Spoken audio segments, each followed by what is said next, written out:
இதுவரைக்கும் நல்ல திட்டங்களை கொண்டு வந்த முதல்வர் இனிமேலும் கூடுதலாக பல திட்டங்களை கொண்டு வந்துருவாங்கங்கிற நம்பிக்கையில் தான் இடைத்தேர்தலில் மக்கள் ஓட்டு போட்டாங்களாம், பேசிக்கிட்டாங்க.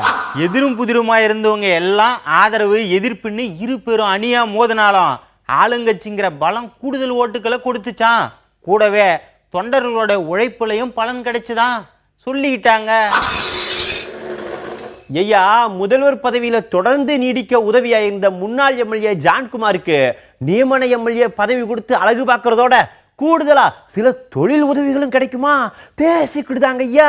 தமிழ்நாட்டில் நடந்த எல்லா இடைத்தேர்தலையும் ஆளுங்கட்சி தான் ஜெயிக்கும்னு வரலாறு படைச்சிருந்தாலும் இந்த தேர்தலில் ஆளுங்கட்சிக்கு பெரும் சவாலாக இருந்துச்சான். வெற்றிக்காக கடுமையாக உழைச்சாங்களாம், பேசிக்கிட்டாங்க. அரவக்குறிச்சி தொகுதியில பொது தேர்தலில் இருந்த வேகம் மறு தேர்தலில் இல்லைன்னு எதிர்கட்சி வேட்பாளர் மேல தலைமைக்கு புகார் போயிருக்குதான்.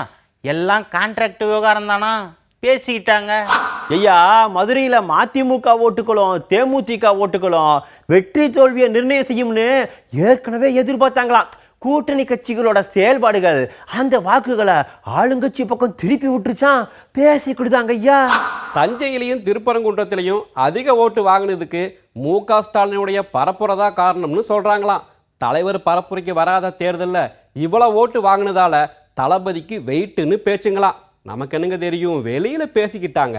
ஐயா, திருப்பரங்குன்றம் தொகுதியில தேர்தல் வேலை செய்யற தொண்டர்களை தொந்தரவு செய்ய வேண்டாம்னு மதுரைக்கார அண்ணன் சொல்லி வச்சிருந்தாராம். இப்போ தேர்தல் முடிஞ்சதும் அண்ணனுக்கு குடும்பத்துல நல்ல பேர் கிடைச்சதா. அண்ணன் என்ன தம்பி என்னன்னு சலசலப்பை மட்டும் குறையவே இல்லையா, பேசிக்கிட்டுதாங்க ஐயா.